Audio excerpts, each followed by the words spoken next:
Bahoriy milliy taomlarimizdan biri juda ham mazali kumur chiqadigan qovurma ko'k chuchvara tayyorlaymiz.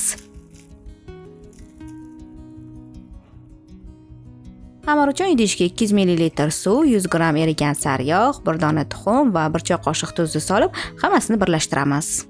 So'ng oliy navli un qo'shib, yumshoq xamir qorib olamiz.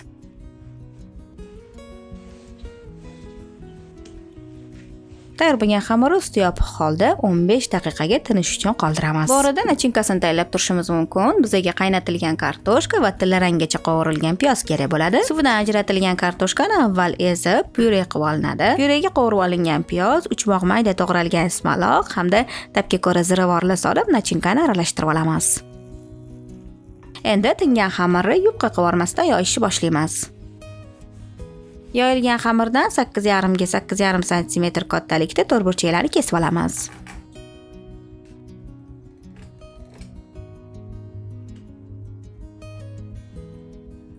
Xamirga choy qoshig'ida to'la nachinka solib, xuddi ko'rsatganimdek ikkita quloqli chuchvarani tugib olsak, qovurilganda chiroyli chiqadi.